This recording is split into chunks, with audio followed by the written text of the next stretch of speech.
How's it going, everybody? It's Pilot Flame, and we are back with another FPL deadline stream. We're going to go over more of the stuff that we would normally go over in the preview stream, as well as our usual stuff on the deadline stream. We have our points to go over. We did really well this week, actually. Very, very shocked that I actually managed a green arrow, let alone a very big one. We're also going to go over our predictions and differential picks, as we normally do from last week as well as this week. And then we'll go straight into what my transfers were and our stats tables and any questions that we have for those that are asking them in the chat. Remember, we do these streams over on Twitch. So if you're watching this VOD and wondering why there's no interaction in the chat, it's because it was done over Twitch this morning, 1 hour before the FPL deadline. So make sure you come join us for those because they're quite a lot of fun.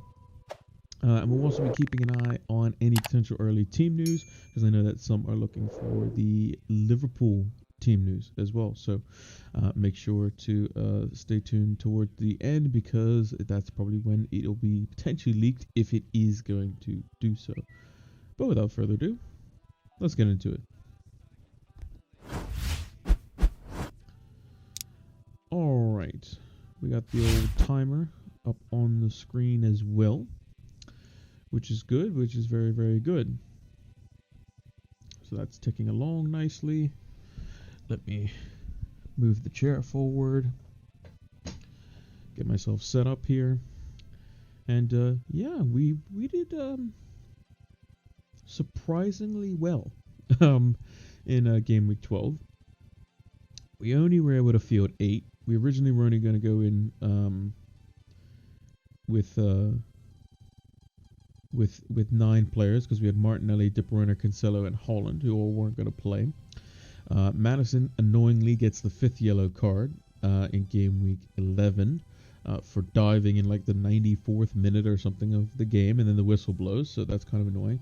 But Raya with 10 points, Chelsea clean sheet, Trippier with a clean sheet, 3 bonus points when we captained him, Nico Williams with a surprising 6 points, Zaha scored, Mitrovic scored. So all in all, we did really, really well, and I think that came down to the fact that we captained somebody who wasn't Mo Salah. We went against the grain. We got a bit fortunate, although I did say that it was going to be a low-scoring game versus West Ham.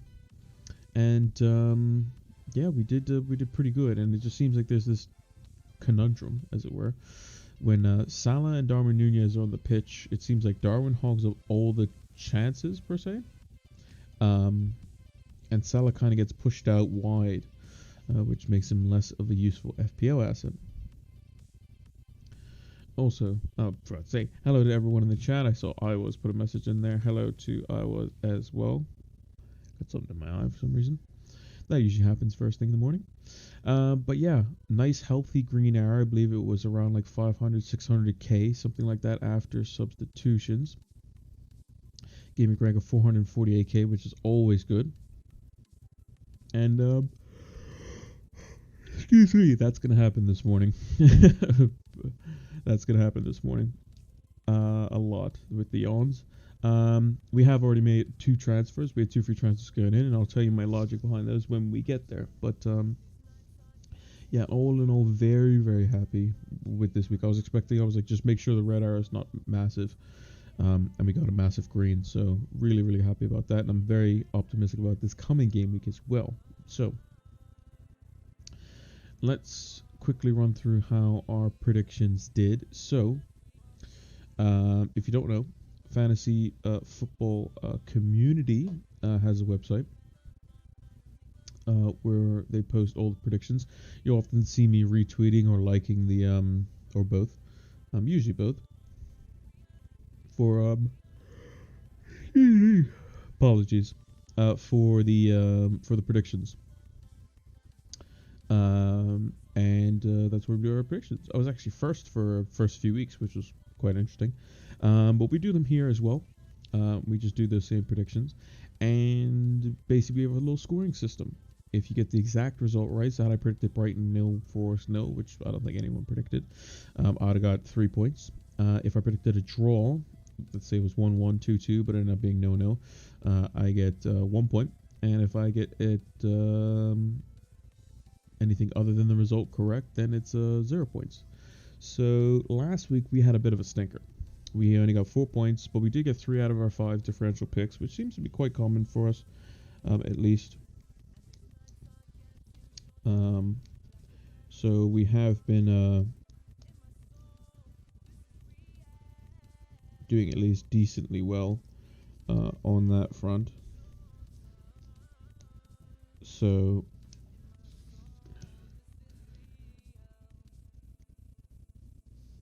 I'm gonna write down our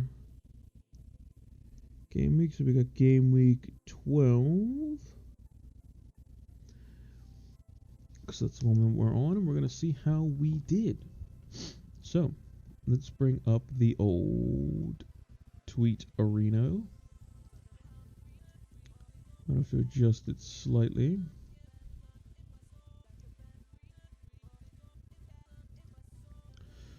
Sometimes they're a little slightly bit longer, but let me just do. There we go. All right. So we predicted Brighton and Forest to be a 2-0 victory in favor of Brighton, and it being a draw, so we don't get any points for that. Palace Wolves, we predicted a 2-0 win in favor of Palace. We got the win, but didn't get the Wolves goal to make it 2-1, so just a 1 point there. Excuse me. Bournemouth and Southampton. Southampton 1-0. Not what we were expecting, so we didn't get that result right either. Chelsea did not win either versus Brentford, so those were all the upsets realistically. But Liverpool 2-0 win over West Ham, get the 1 point for that. Newcastle win over Everton, although only by 1-0. We get the point for that. Man United over Spurs, we predicted the win, so we get the 1 point over that, although we predicted 2-1, not 2-0. Fulham over Aston Villa, we predicted the win for that, so we get the 1 point there. It was 3-0, not 2-1. And then we predicted a win for Leeds, but unfortunately they did not beat Leicester. We predicted 2 goals for Leicester, but just not what we were looking for there. Clean sheet for Bournemouth didn't happen. Neto for Bournemouth didn't happen. Castagne kept a clean sheet as far as I remember. So that was a good differential pick. Leeds didn't score, so Sinister wasn't great, but Darwin was. So we at least keep a similar-ish amount of differential points. So how many points do we have? We have 1, 2, 3, 4, 5. So we didn't get an exact score right, but we did get at least over 50% because there was one less game that week. So 5 points on the differential pick on the points rather. And then 2 out of 5 on the differential picks there. All right. So what can I say that the surprise of the week was? Well, the sheer amount of clean sheets. There wasn't that many goals this week in Game Week 12. Excuse me. Yeah, really, really surprising. Chelsea drawing to Brentford was definitely a surprise. And Brighton basically drawing to Forest. Those are probably the 2 big takeaways there, all things considered. Steven Gerrard was also removed from his position as Aston Villa head coach. So yeah, very, very interesting stuff. But all in all, we want to see some more goals in this game week. So let's move on to our predictions for game week 13. Move this out of the way. Put the notepad up on the screen. And Iowa says start Gahey or Doherty.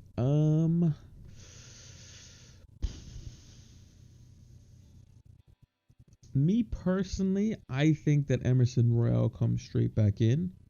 Me personally, and the reason I say that is because Spurs were pretty bad versus United. They set up in a 5-3-2. It wasn't a 3-5-2. The wingbacks just did not get forward. There was maybe like a 5-10 minute spell, like just after United scored early on in the second half with the Fred goal, where they kind of came out a little bit, but all in all, they did not look good. The only players that I can recommend that are going to start from Spurs, like guaranteed, is Hugo Lloris, Son and Kane. And the reason Son and Kane, because they had a pretty bad game, was that they have no other attackers, basically. And Lloris was very good. So, Lloris, when Lloris is Spurs' best player in the game, they probably didn't play well.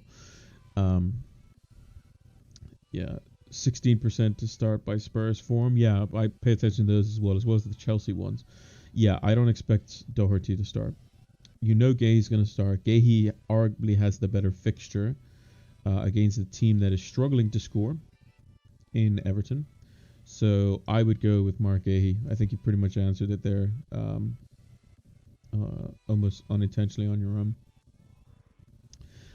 But yeah, I would start Mark Gahey over Matt Doherty, just because of the sheer fact that everyone was bad on Spurs, apart from Lloris, basically, and they could all be on the chopping block. Emerson's back from suspension, so that just kind of, Conte just plays him anyway. If you knew Doherty was starting, but you don't because he plays Sunday on the 4:30 kickoff,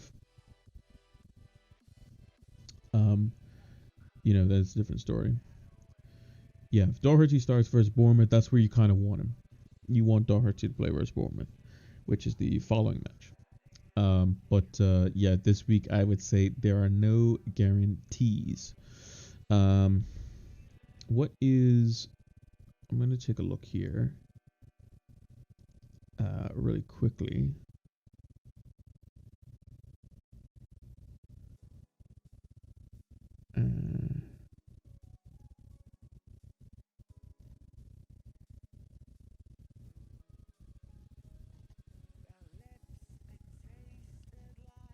I'm going to take a look here at what Spurs'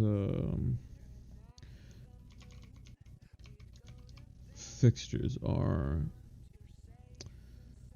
Let me see.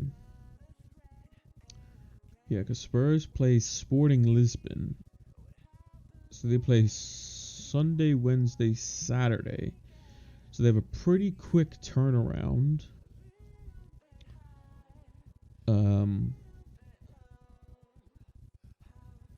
From their Champions League match.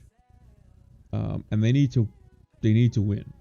They need to beat Sporting Lisbon. So there is a chance that Emerson Royal plays back-to-back games, in which case Doherty is potentially looking like that he's going to start.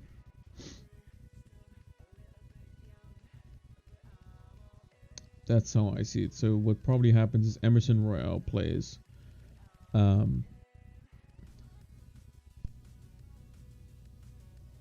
right wing back.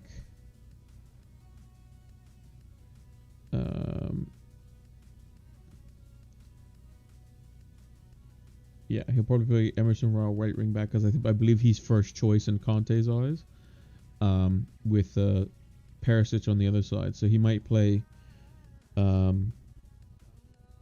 Sessegnon versus Newcastle. Probably play Perisic and Royal versus Sporting Lisbon, and then he might rotate again. So, but who knows? He might play him just 3 games in a row. We never know.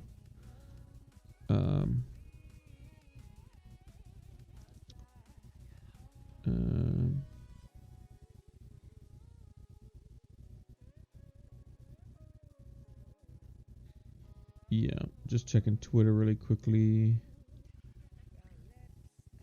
If there's anything of note as of yet. Yeah, I don't see anything.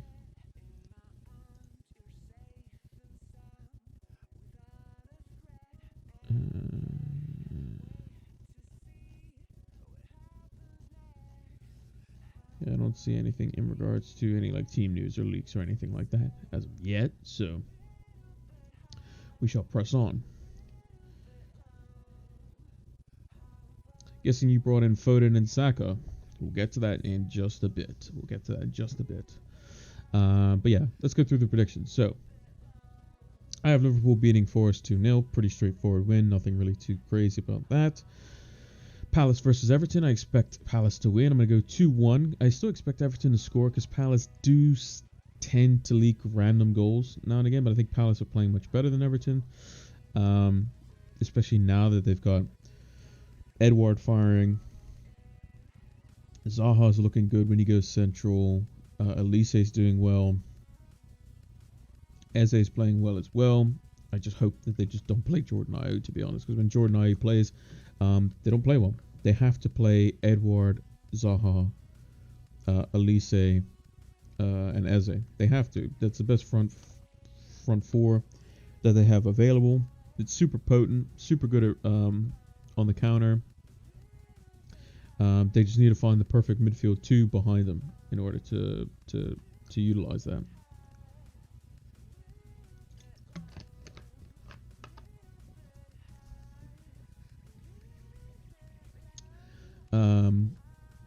Man City v Brighton. I think did I put 2-0? I can't remember now.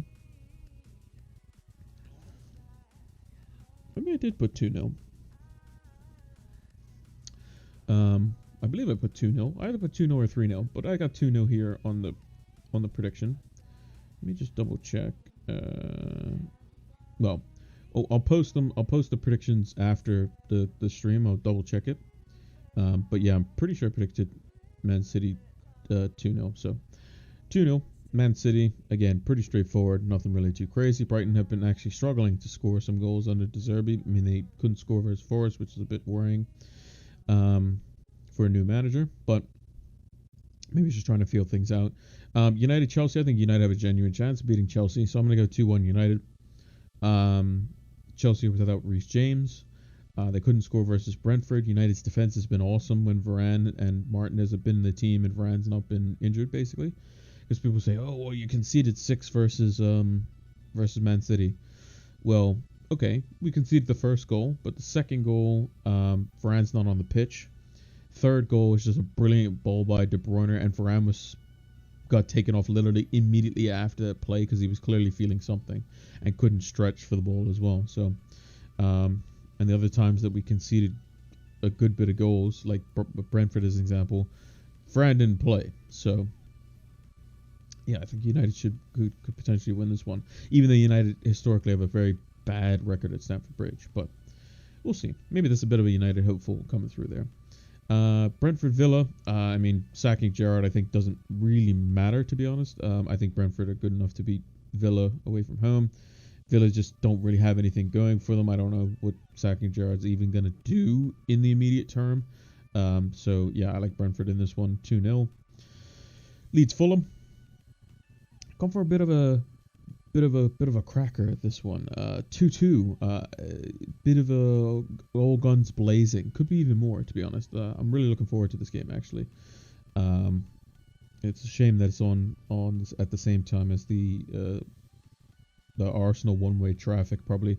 That's going to be versus Southampton. That's why I predicted a 3-0 there. Wolves, Leicester, and Spurs, Newcastle have gone for 1-1 for each one. Leicester always seem to kind of concede, although they've kept a couple clean sheets recently. And Newcastle are playing well. If the Newcastle that showed up against United would have played Spurs, that showed up when we played them, Newcastle would have beat them. So I'm going to say that Spurs obviously improve for sure, because it seems like the Spurs' defensive numbers are better when Emerson Royal is in the team, although their attacking output just seems to kind of be a graveyard shift when it goes out to him. He kind of just loses the ball in that sense. So I'm going to go with a 1-1 on both those games. And then West Ham Bournemouth, I've gone with a 1-0 in favor of West Ham. Just seems like a typical home West Ham score, to be honest.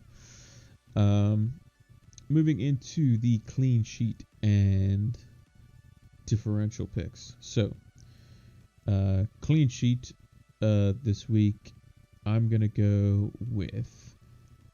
do I go with one of the popular choices? Nah, we're not going to go with popular choice. We're going to go with Brentford. Brentford for the clean sheet. Do I sell Zaha / Bowen for Saka next game week? I think it's team dependent for sure. Also, you got a little sneak preview of who my team was there, so hide that really quickly. I think it's team dependent. I wouldn't do it for a hit because Zaha still has very good fixtures. You know, Bowen still got very good fixtures as well. Yes, Bowen plays Man United, so that would potentially be the avenue, I think, if you're going to go that way. But then he has Palace at home, Leicester at home, which are two good fixtures as well. So like I'm even eyeing up Scamacca as like the third forward there. Yeah, you can put your team in the chat. We'll put up on the screen. All right, goalkeeper differential pick. Who are we gonna go for?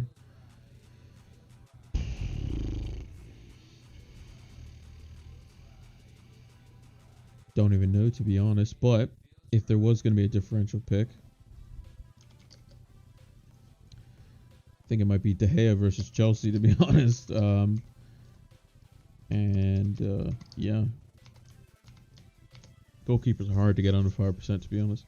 Only 4.9 million, which is interesting. Differential pick in defense. I mean, I'm just gonna put Mark Gahey, to be honest. I spelled his name completely wrong. Again, under 5%, 3.7% owned. Plays an Everton team that's struggling to score. Has Southampton at home and Forest away in the next 4. Looks to be a good differential defender. Differential midfielder, although I don't have any myself. I would personally go for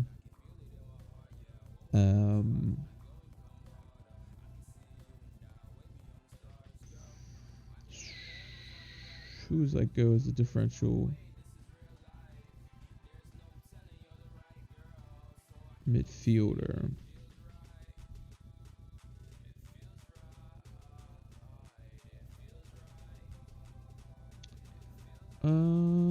Maybe Harvey Elliott, to be honest. Harvey Elliott, 5 million, 1% owned. I'm not sure if he's starting, but you know, might come off the bench and do something. But if you're looking for a cheap differential pick, Harvey Elliott, why not? Liverpool have a lot of injuries up front, and he could potentially be playing in that front line.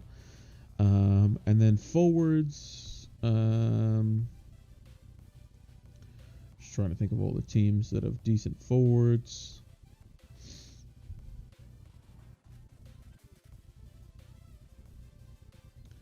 How much is Scamacca less than 5%? Oh, he is. Oh, we'll just go Scamacca. Like, yeah. I don't know why I copied his name, because it's not going to come in as capitals, which is what we want. Yeah, Scamacca, 2.2%. Why not? Seems pretty good. But yeah, so we'll post those differential picks and predictions over on Twitter after the stream, because I got to make sure. I'm not sure if that Man City prediction's right, but I've definitely predicted a Man City win. Whether it's 2-0 or 3-0, I can't really remember. So let's hide the tweet. Or the notepad post. Just going to double check Twitter really quickly, see if there's anything of new. Apparently James Milner starts today. So that would mean Trent would be on the bench potentially. So if you're looking to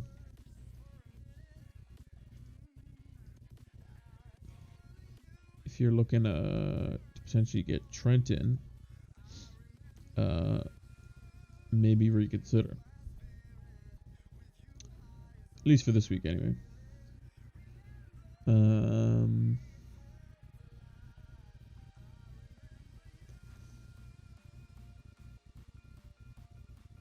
Let's see if there's anything else.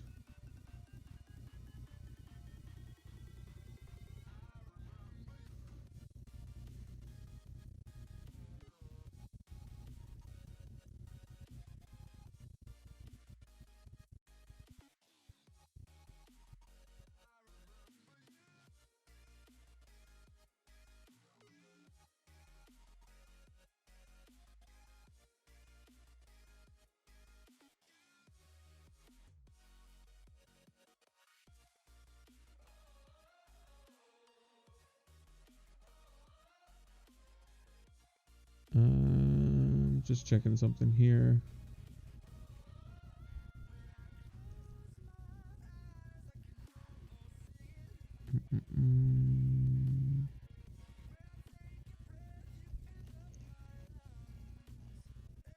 Yeah.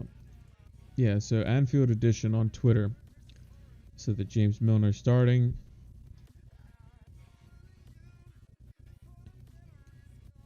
Seemingly for Trent. So I would say if you're looking to have Trent start, it doesn't look like it's gonna happen. So, all right, let's bring up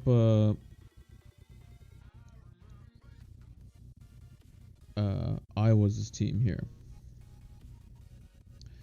So he's got Pope because he posted kindly for us in the chat. He's got Ward. He's got Doherty, Gahey, Nico Williams, I assume Cancelo and Trippier. He does. He's got Zaha, Foden,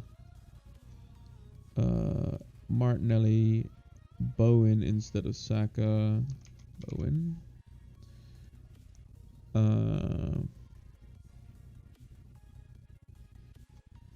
Doherty isn't starting. Is he not?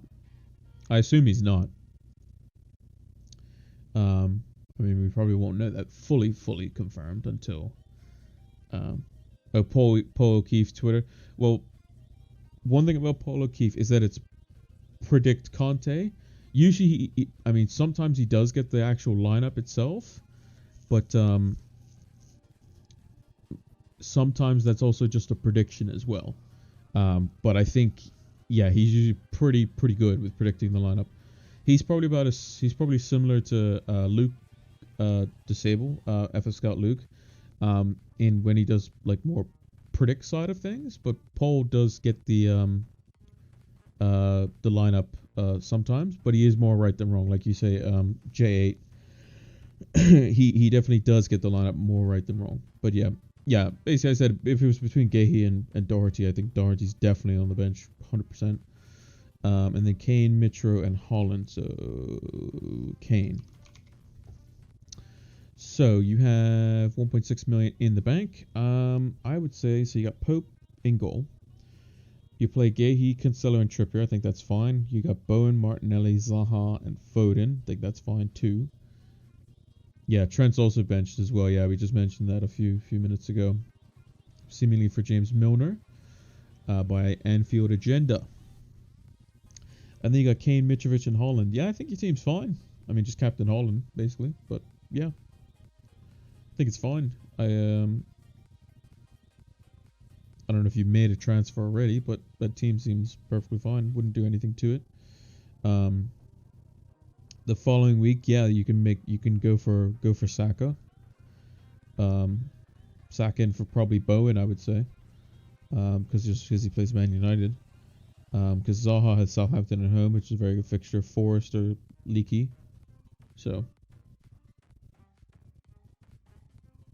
But, yeah, I would pick Bowen, to be honest. I would say Bowen is the one to go. I would say Bowen would be the one to get rid of Iowa's. That's the only thing I can think of. That's the only decision that I would consider, pretty much, would be Bowen. Because I think Bowen, okay, yeah, he's got 2 nice home fixtures afterwards for Saka. But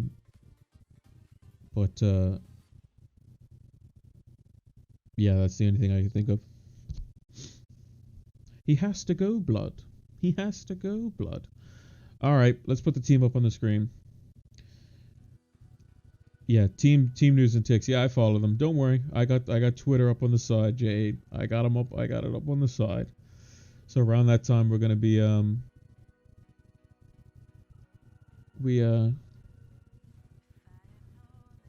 Um,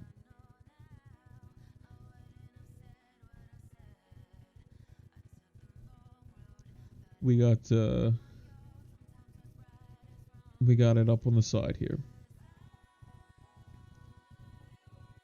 Yeah, so I would say hold any Liverpool transfer plans of any kind until around 10:50, because that's probably when we'll get the news, because it seems that team news and ticks is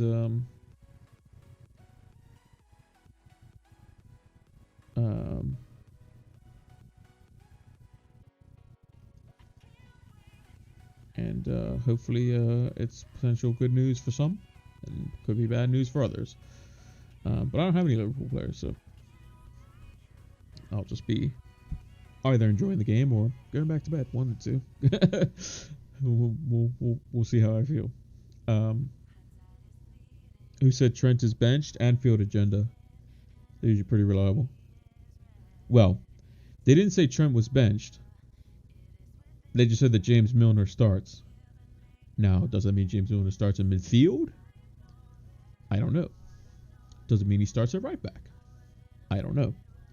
But I think Klopp is maybe potentially being a bit careful with Robertson and Trent, who have both been injured recently. So we'll see. We'll see at 10:50 if Team News and Ticks has the lineup and see if it's correct, basically. So yeah.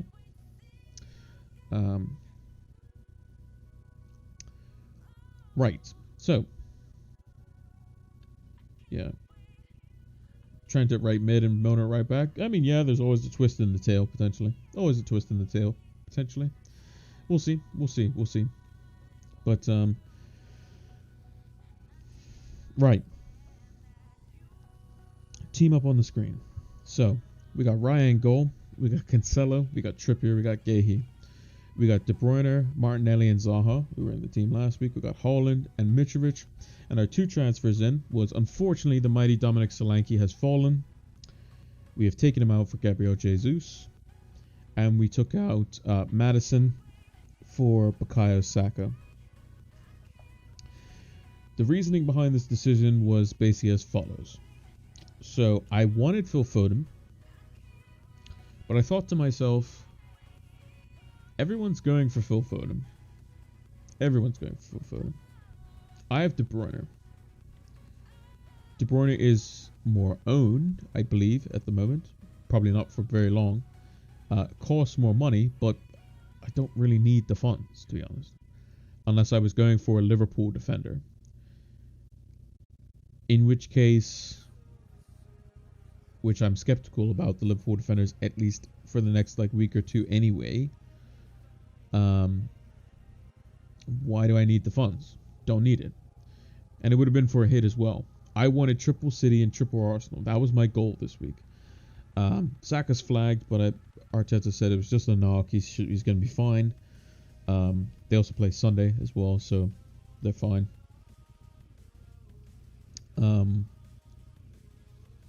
So yeah, that's what I wanted to do. I wanted triple City and I wanted triple Arsenal. The one thing I also have considered is I'm very well aware that Jesus is on 4 yellow cards. Very well aware. And if he does happen to get suspended, we do have a exit route for him, which is either in the form of Darwin Nunez, because we have 0.9 in the bank, so we can go up to an 8.9 million forward, which Darwin Nunez, I believe, is. Just going to double check that. 8.8. Could be injured as well. But yeah, 8.8 million. So we can get him if we wanted to. The other exit route is just go to Eddie Nketiah. I mean, he's pretty good, to be honest, when he played for Arsenal. So if Jesus is suspended, we go for Eddie Nketiah. And then we can actually let me bring up FPL.team, and I can kind of show you what I mean. I'm a poet and I don't even know it. Let's see. So let's move this across here. There we are.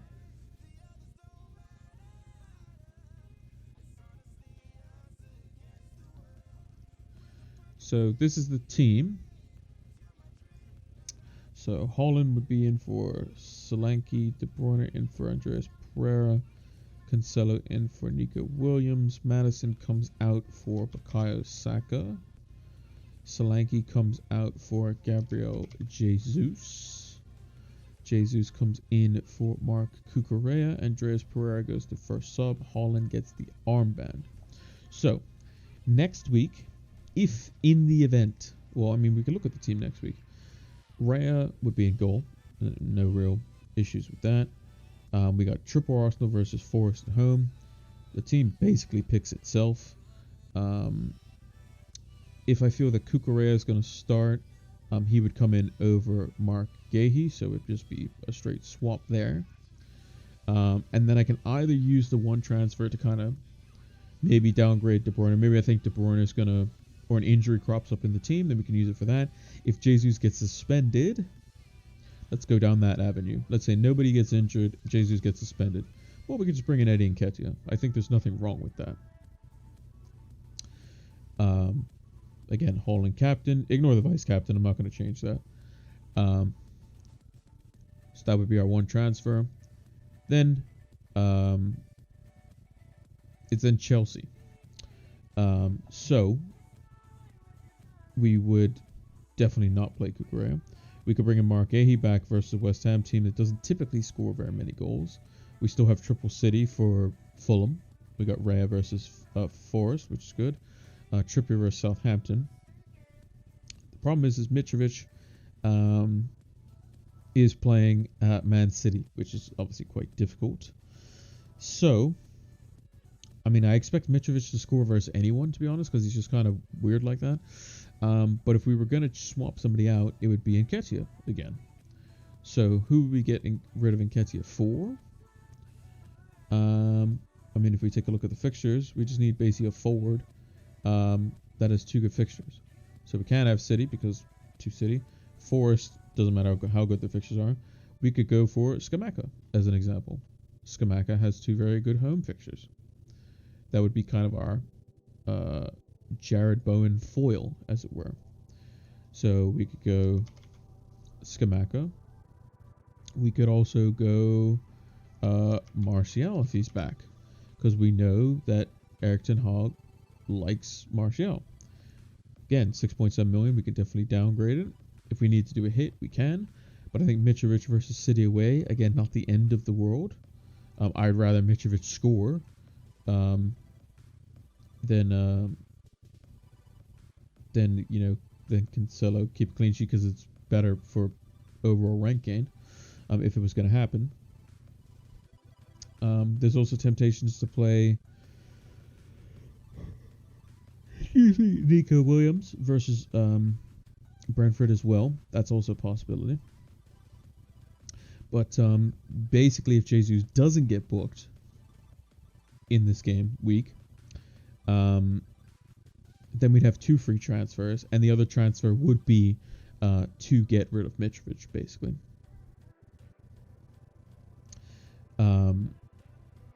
And or at least upgrade Andreas Pereira in midfield, and then just bench Mitrovic. And basically, we can do that and go to Rashford. I'm not sure if it's the exact funds the way it works in FPL, but I believe it is quite close. And then we can go for something like that.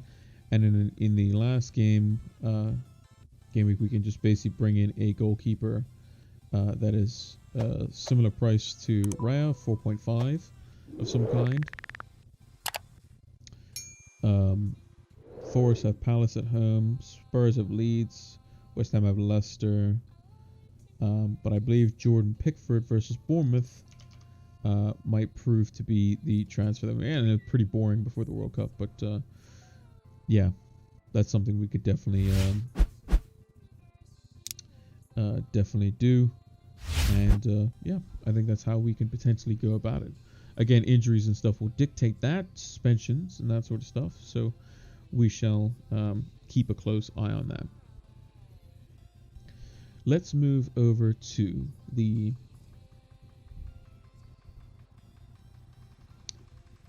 Fantasy Football Scout tables. So we got our XG conceded, sorted whipping boys table, as it were. And we also have our team's attacking table. So we've sorted the attacking table. We'll start off with that first.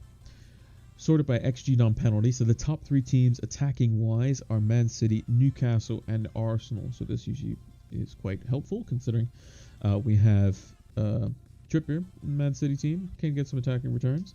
And we also have triple Arsenal, triple City. This is why I wanted it, because they are the most attacking teams.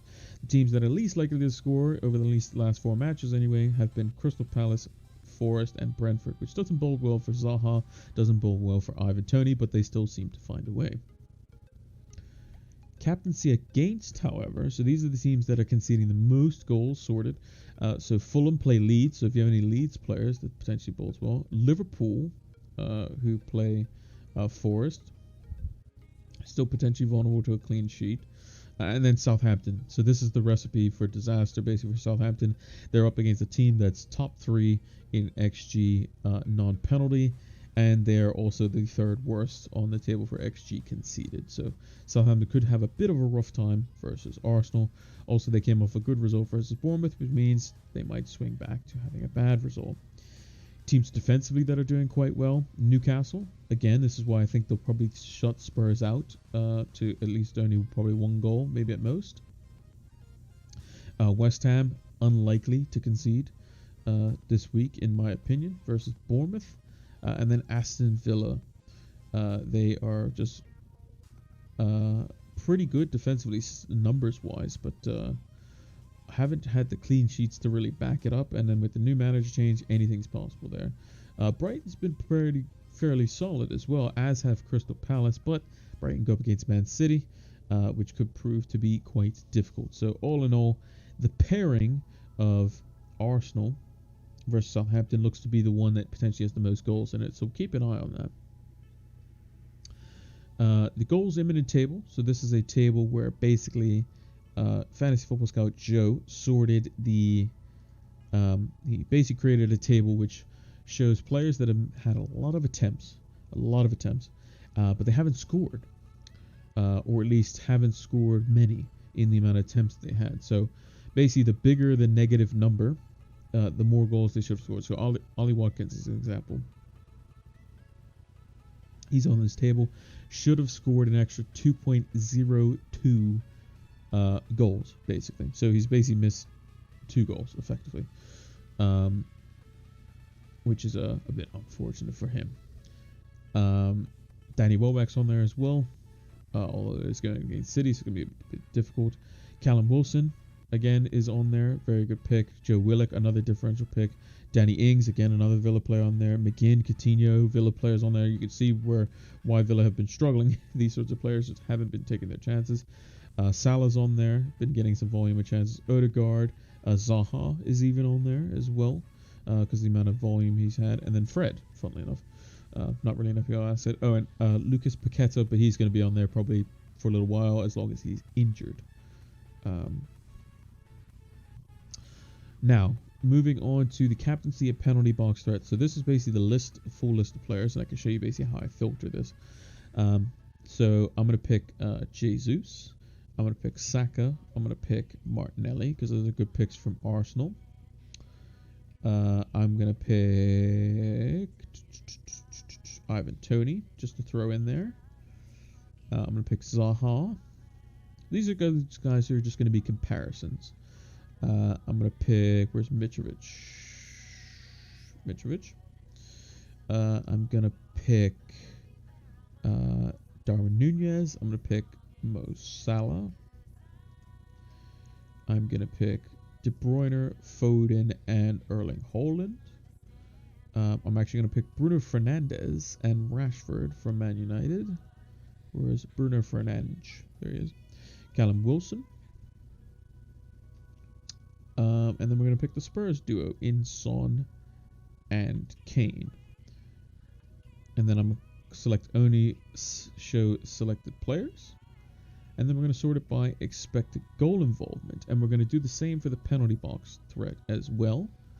So you can kind of see this is the inner workings of the table.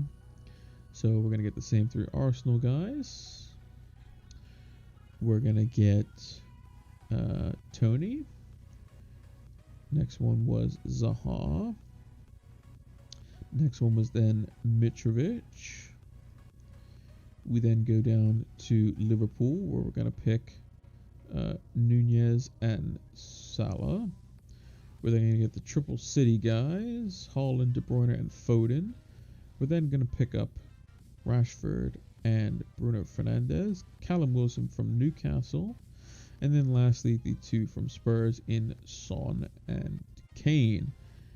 I should probably put Scamacca on there actually, but we shall leave that for another time. And then we're going to sort it by touches in the penalty area. So basically what these two tables combine to do is they basically show how involved is the player in getting FPL returns, as well as how involved they are in the penalty area. So if you're getting touches in the penalty box, typically, that means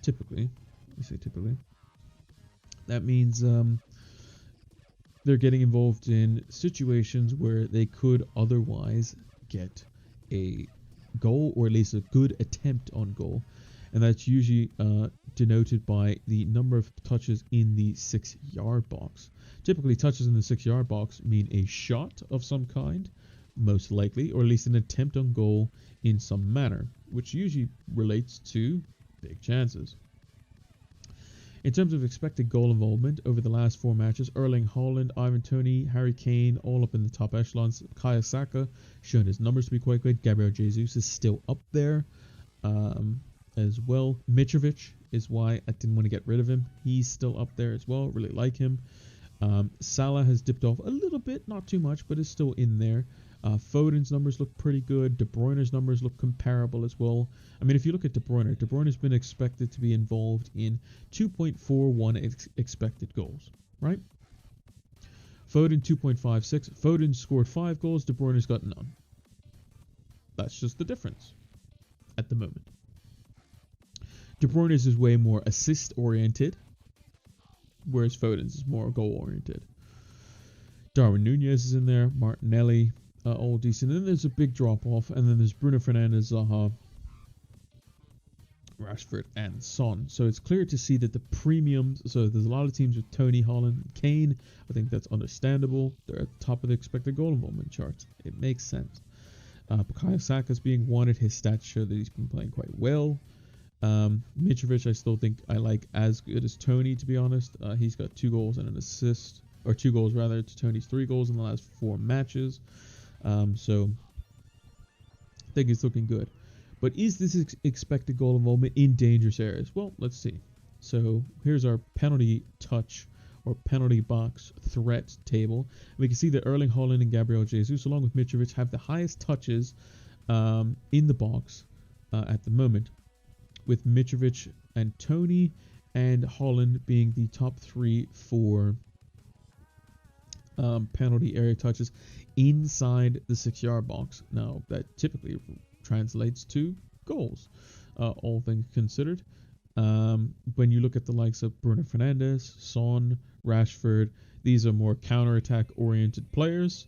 Bruno more a creator rather than a goal scorer necessarily, for the most part. De Bruyne, again, is low on the penalty area touches, typically plays from the outskirts.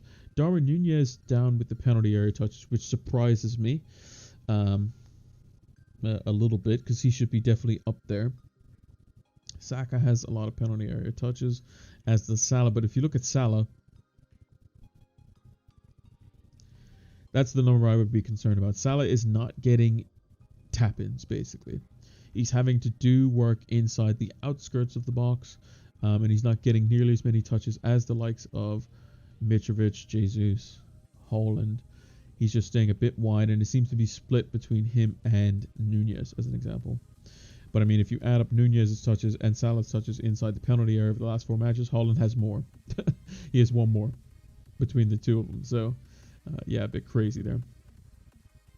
But yeah, all things considered, Captain Haaland this week. They're up against a Brighton team that are going to try to attack them, which always bodes well for Haaland. So that's what I would recommend. If you're going to go for a second captain, I would say probably Gabriel Jesus or some Arsenal player, maybe Saka. I think probably third down the chain is another Man City asset, and then probably Kane thereafter, I guess. Now, let's see if the team news did actually leak.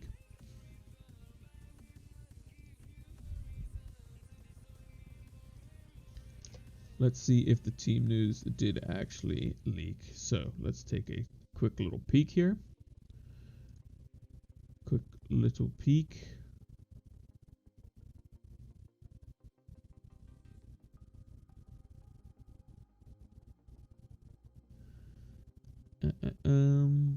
So this is apparently the team from the COP HQ, which is a very reliable source apparently. So apparently the lineup is as follows: Alisson in goal, Milner playing at right back, Joe Gomez with Virgil van Dijk as the centre back pairing, Andy Robertson at left back, Fabinho at the anchor of midfield, Thiago and Harvey Elliott as the two number 8s in a 4-3-3, with Salah, Firmino and Carvalho in the front three, which means no Darwin Nunez, no Trent Alexander-Arnold. So take of that what you will. So if those going for Trent and Darwin Nunez could be a bit sad.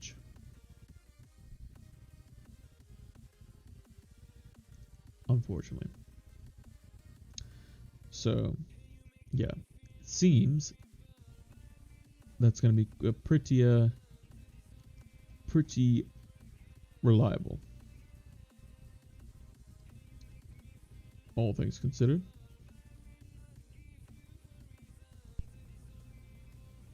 So it seems that Milner is coming in at right back for Trent Alexander-Arnold, which is not probably what a lot of FPL managers wanted to hear for those that wanted to have Trent Alexander-Arnold in their team.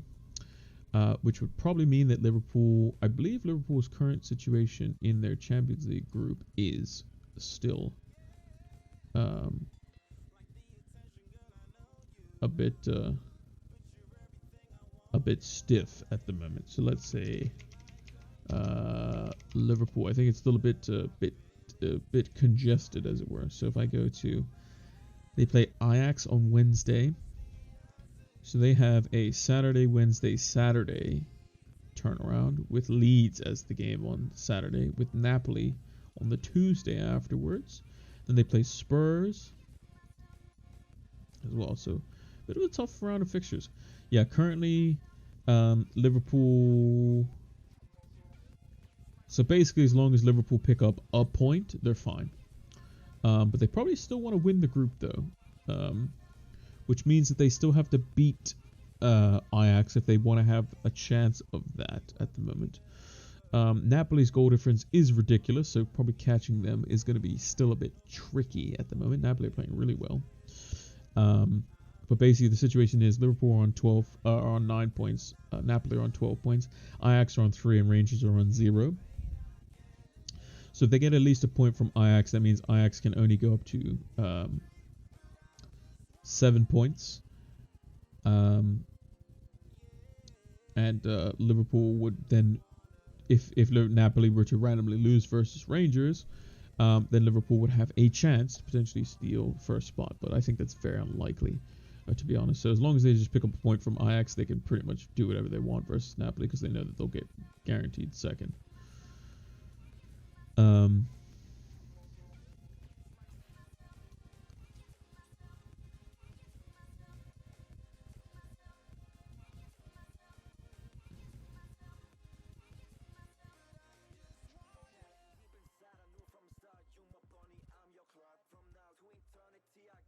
It also seems like Grizz Khan has also, who's very reliable on the. He's got his predicted lineup, which is literally the lineup that was actually posted, to be honest. So he clearly knows something as well. So yeah, seemingly Trent is on the bench.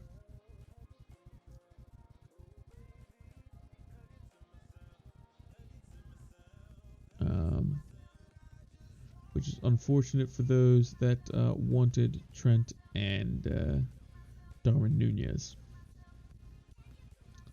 So, yeah.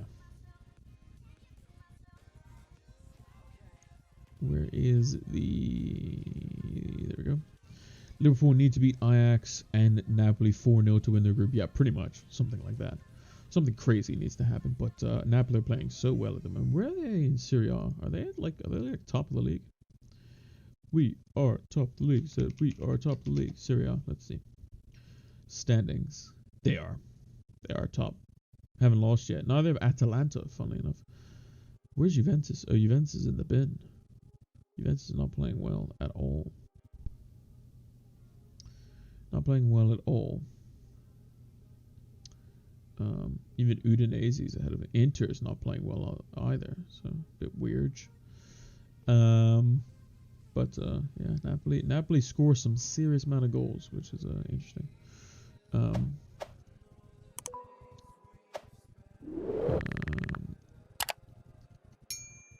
Like, who's like in Napoli's team? Like, I just never know. Oh, it's Raspadori. Right, he's pretty good. Yeah. Napoli just seem to play well. They also have Victor Osimhen as well, as we know.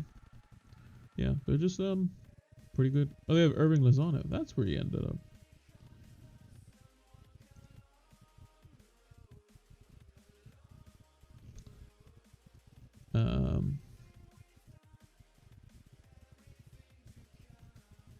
Yeah, I see a lot of people on Twitter now saying they're not happy with Trent being benched, which is a bit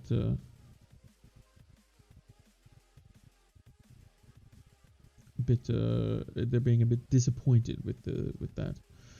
But yeah, take a look at the deadline timer. We only got 30 seconds left, so make sure to have your team all in order. This is my team. I'm going to make sure I take a screenshot of it too while I still can.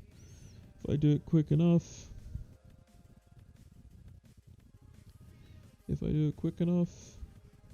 Go, go, go. We only got 10 seconds. Pick team. Go. Screenshot. Alright. Deal with that afterwards. But yeah, that is the FPL deadline. Make sure to have your teams locked in. That should be the deadline. There we go. So yeah, that's going to do it for our Game Week 13 FPL deadline show. Let's move over to the partners screen for just one moment so we can thank them. So shout out to Fantasy Football Scout. We saw some of their brilliant tables in these Fantasy Football Scout members area. Make sure to check them out in the About section here on Twitch, or check them over in the description on YouTube. And we also have a link in our Twitter bio as well. It also seems like they're doing a bunch of different new things in the members area for this season as well, including the new 3-player comparison tool where you compare all kinds of stats and whatnot. So make sure to check that out, as well as my tables, and make your own in the Fantasy Football Scout members area. So shout out to Fantasy Football Scout. They've been partners for us for past 2 seasons now, so shout out to them, and thanks again for all the great stuff in your members area. It's going to help elevate your FPL game. Now, let's move over to the big screen. So, that's going to do it for the Game Week 13 deadline stream. Hope you all have a great game week. I'm very optimistic about this one as well. And hopefully, Jesus doesn't get booked, because I don't want him to get booked. That would be not great, basically. So, thank you all for watching. Make sure to like, favorite, subscribe, comment, all that good stuff. Follow us on all the socials, PilotFM226 on all platforms. And until the next one. Take care.